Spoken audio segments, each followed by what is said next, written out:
और बंद। और कल से यज्ञ नहीं होगा? नहीं होगा महाराज, बंद हो गया। अरे मूर्ख को जितना घी हवन में जलाते हो स्वयं खाओ, हष्ट पुष्ट हो जाओ, माता पिता बड़े बूढ़े हो जाए, इन्हें पकड़ो और ये सामने तालाब दिखाई दे रहा है ना, ठीक है इसमें फेंको और सुना हमारा राज्य कैसा चला जाएगा। कैसा चलेगा महाराज? राजा है तो हम, भगवान है तो हम, पूजा होगी तो हमारी, हमारे राज्य में वही होगा जैसा कि हम कहेंगे। हम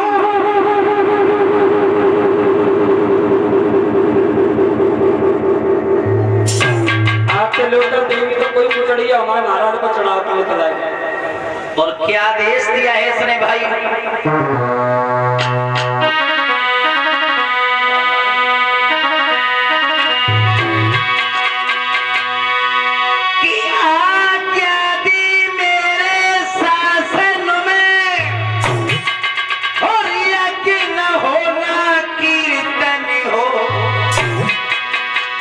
और देवों की जगह दीवालों में और केवल मेरा ही पूजन हो।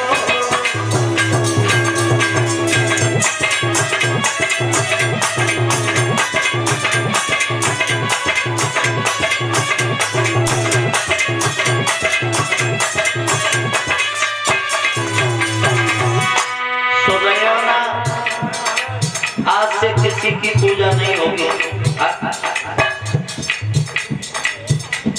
हमारे राज्य में वही होगा जैसा कि हम कहेंगे। किसी गुरु का सम्मान नहीं होगा, माता पिता की सेवा नहीं होगी और हमारे राज्य में मांस मदिरा खूब।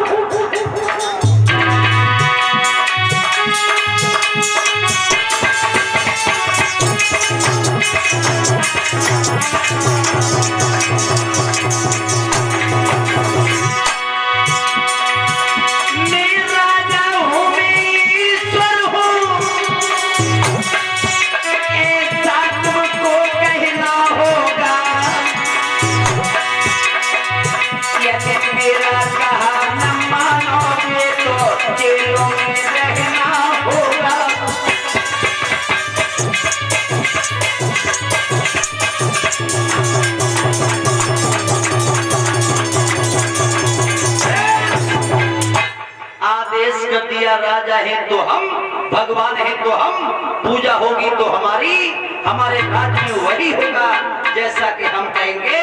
हम आज भक्तों जैसे इसने आदेश दिया, राजा का आदेश कौन टालने वाला था? अब तो अत्याचार होने लगा राज्य में और मन में विचार आया है कि अब उस विष्णु के ऊपर हम विजय प्राप्त करेंगे। लेकिन उससे पहले वो दुष्ट विप्रचित नाम का राक्षस मेरी बहन को जबरन मुझसे छीन करके ले गया था। आज हम उसे जिंदा नहीं छोड़ेंगे। और रात्रि के समय हाथ में नंगी तलवार उठाई और नंगी तलवार को लेकर के आज ये हिरण्याकश्यप चला, पहुंच गया सुयोग नगरिया में। रात्रि का समय है, सहका अपने पति के साथ गलवैया डाल करके सो रही है। इस दुष्ट विप्रचित नाम के राक्षस ने ये नहीं देखा कि ये मेरी बहन है, मेरी बहन विधवा हो जाएगी। बदले की आग, हाथ में तलवार को लिया और तलवार लेकर के मेरी माता बहनों अपने बहनोई की गर्दन में ऐसी तलवार मारी कि धड़ से शीश अलग हो गया। जैसे धड़ से शीश अलग हुआ है, खून की धारा बहने लगी।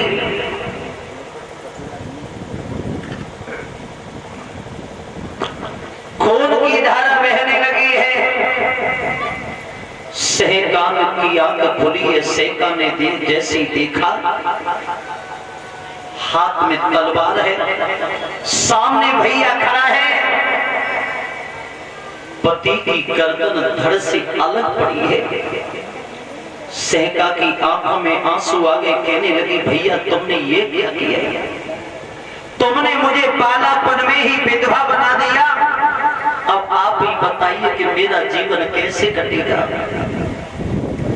एक पत्नी के लिए पति ही पतवार होता है, पति ही जीवन नैया का आधार होता है और पति ही पत्नी के लिए श्रृंगार होता है। बिना पति के अब मैं कैसे रहूंगी, कैसे अपना जीवन यापन करूंगी? आज सहका रोने लगी है, पति की लाश पर करुण क्रंदन करती है। भैया तुमने ये क्या किया, ये क्या किया भैया?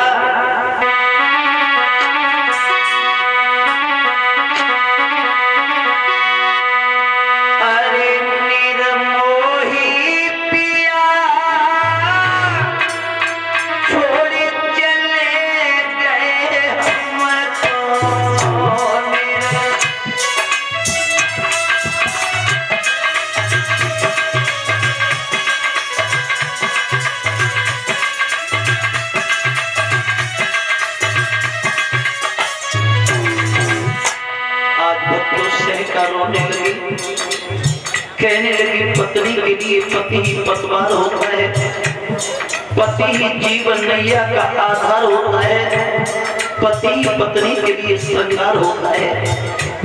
बिना पति के पत्नी एक अजय मुर्दा के समान बन जाती है।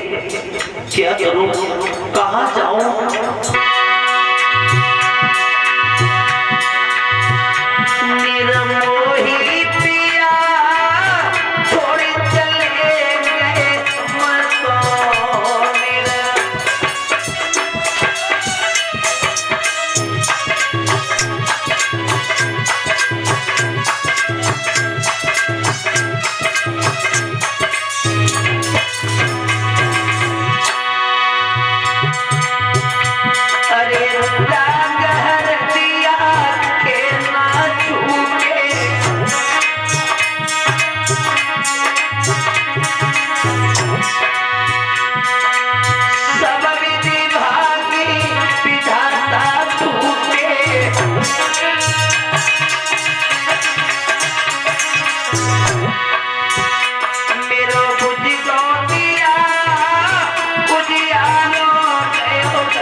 आंसू चल रहे हैं, क्या करूं, कहां जाऊं,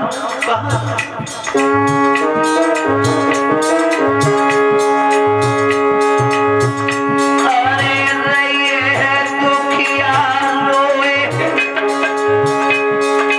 अरे बनी बिगड़ी गई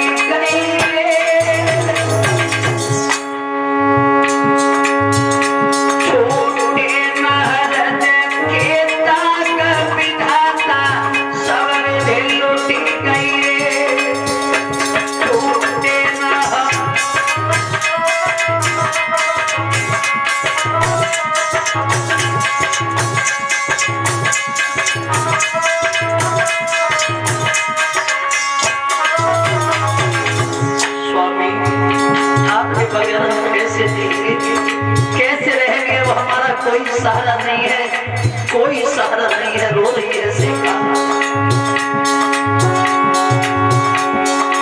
अरे कंधा मेरे कछ तो कहीं जाते, तुम गाए भय नाराज की हमको संग ले जाते।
माता बहनों भक्त जनों सहका रो रही है।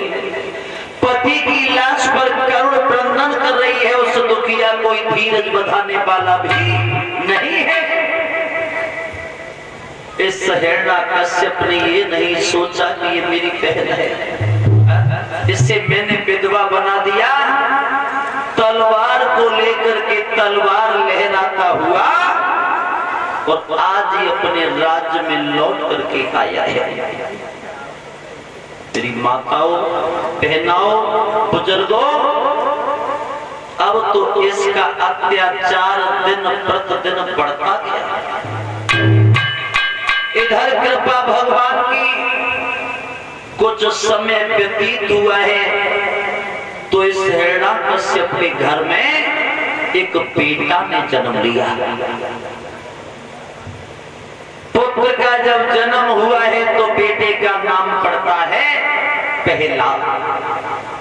बोलिए गोविंद भगवान की। जब प्रहलाद का जन्म हुआ है अब तो हिरण्याकश्यप बड़ा ही खुश है, बड़ा ही प्रसन्न है। घर में दान लुट रहे हैं, मंगलाचरण हो रहे हैं। धीमे धीमे ये प्रहलाद कुछ बड़े होते हैं, कुछ सयाने होते हैं। तो आज भक्तों धीरे धीरे प्रहलाद की उम्र 5 वर्ष की हो जाती है। जब 5 साल की प्रहलाद की उम्र हुई है तो प्रहलाद को इसने पढ़ने के लिए बैठा दिया। लेकिन उस समय दैत्यों की विद्या सिखाने वाले 2 ही गुरु थे। कौन कौन? गुरु शुक्राचार्य के दोनों बेटा थे जिनके नाम थे संड और आमर। संडा आमर की चटसार में आज पढ़ने के लिए प्रहलाद को बैठा दिया। जब पढ़ने के लिए बैठा दिया है प्रहलाद रोजाना समय से पढ़ने के लिए जाते हैं। तो पहली साल में ये प्रहलाद बड़े अच्छे नंबरों से पास हुए, बड़े अच्छे नंबरों से, क्योंकि ये हिरण्याकश्यप सोचता था कि हमारा बेटा बिल्कुल हमारा ही जैसे निकले। तो हिरण्याकश्यप को बड़ा खुशी हुई, बड़ी प्रसन्नता हुई कि हमारा बेटा बिल्कुल हम जैसा ही निकलेगा। लेकिन परीक्षित महाराज बीच में एक घटना घटित हो गई। जब दूसरी साल प्रहलाद ये पढ़ने के लिए बैठाए हैं तो प्रहलाद पढ़ने के लिए तो रोजाना जाते थे। एक दिन ये प्रहलाद पढ़ने के लिए जा रहे थे तो पढ़ने के लिए कुछ लेट हो गए। तो एक रास्ता थोड़े प्रजापति लोग रहते थे जिन्हें कुम्हार बोलते हैं। प्रहलाद ने विचार किया अगर हम घूम करके जाएंगे तो थोड़ा समय ज्यादा लग जाएगा। आज ऐसा करते हैं कि न कुम्हारों की ही गलियों से निकल करके जाते हैं। प्रहलाद निकल करके चले। जब प्रहलाद निकल करके जा रहे थे उस रास्ते से तो एक मैया कुम्हारी अब आपके पास में बैठी बैठी रो रही है। आंखों से आंसू चल रहे हैं। परमात्मा, हे दीनबंधु, आज धोखे से इस हवा में मेरे बिल्ली के 4 बच्चा दब गए हैं। ऐसी कृपा करो नाथ जो मेरे बिल्ली के बच्चा बच जाए। और मैया अब आपके पास में बैठी बैठी वो भगवान का नाम पुकार रही है, रो रही है। प्रहलाद ने देखा कि कुम्हारी हमारे पिता के राज्य में रहती है और हमारे पिता के बैरी का नाम ले रही है और कुम्हारी बैठी बैठी भगवान को पुकार रही है।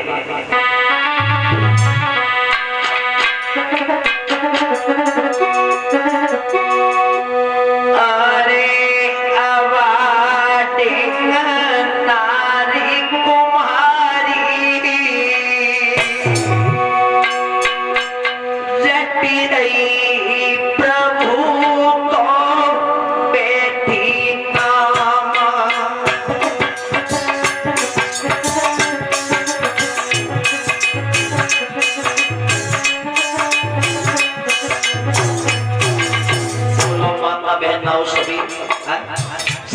मैया तुम्हारी के बिल्ली के बच्चा बच जाए। सभी लोग बड़े प्रेम से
मेरी रक्षा करो, मेरे बिल्ली के बच्चा बच जाए।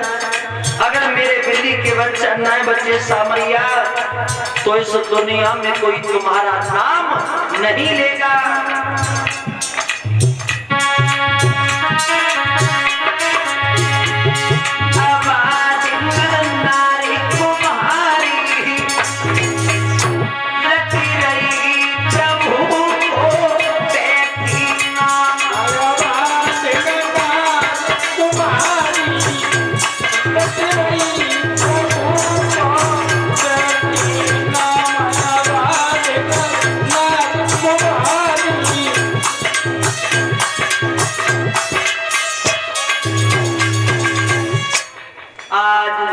मैया तुम्हारी हवा के पास में बैठी बैठी रो रही है, कह रही है हे नाथ, हे दीन बंधु,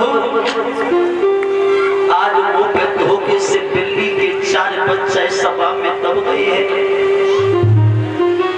ना तो मेरी रक्षा करो, मेरे बिल्ली के बच्चा बच जाए। प्रहलाद ने जैसे ये शब्द सुने दरवाजे पर खड़े हो गए। कुंडी को खटखटाया, कुम्भोरानी किवाड़ खोला, कुम्भोरानी। मैया तुम्हारी ने जैसी आवाज सुनी, आज जैसे किवाड़ खोली,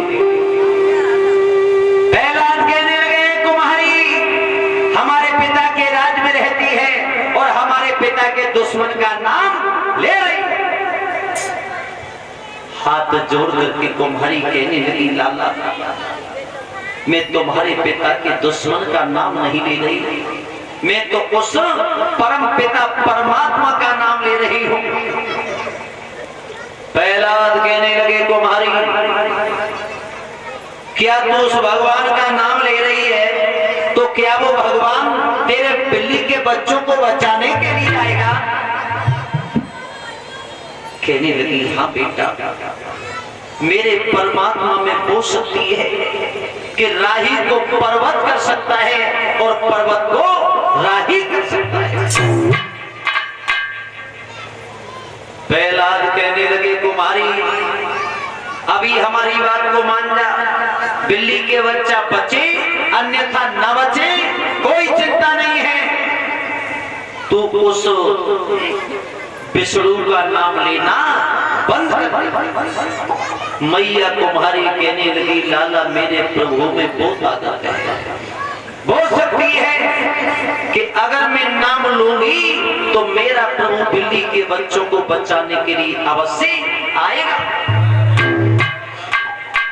पहला कान लगी जी बुढ़िया तो बिल्कुल पागल हो गई। अरे अग्नि प्रज्वलित हो चुकी है, अग्नि जल रही है और इतनी तेज अग्नि में से और तेरा भगवान बिल्ली के बच्चों को बचा लेगा। बोले बेटा, मेरी अगर उस परम पिता परमात्मा से सच्ची लगन है तो मेरा प्रभु बच्चों को बचाने के लिए अवश्य आएगा।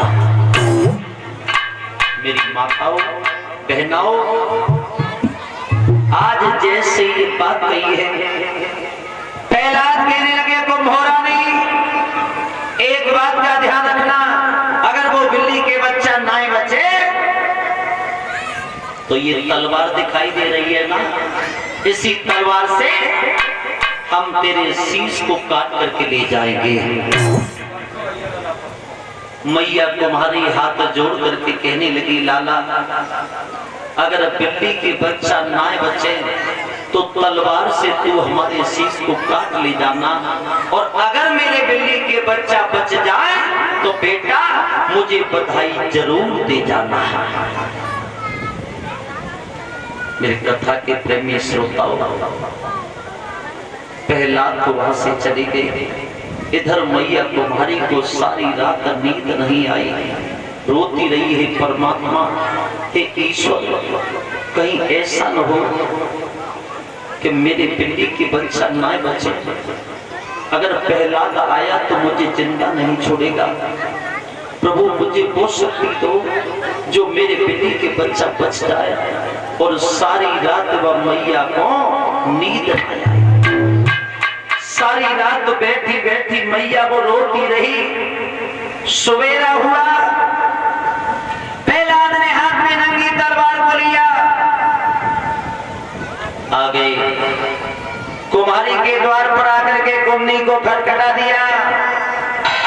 कुंभोरा ने किवाड़ खोला, मैया कुमारी ने आज किवाड़ खोले। प्रहलाद कहने लगे, कहो तुम्हारे बिल्ली के बच्चा बच गए? मैया कुमारी कहने लगी हाथ जोड़ करके, लाला अभी मैंने वो अबा नहीं खोला है, तुम्हारे सामने ही अबा खोलूंगी। तो आज प्रहलाद बैठे हैं और आज वो मैया कुमारी अबा खोलने के लिए आगे बढ़ी। माताओं अबा खोलती जा रही है, रोती जा रही है, हे परमात्मा कहीं ऐसा न हो कि मेरी बिल्ली के बच्चा ना बचे, कहीं मेरी बिल्ली के बच्चा न चले जाए। और आज मैया रोती जा रही है।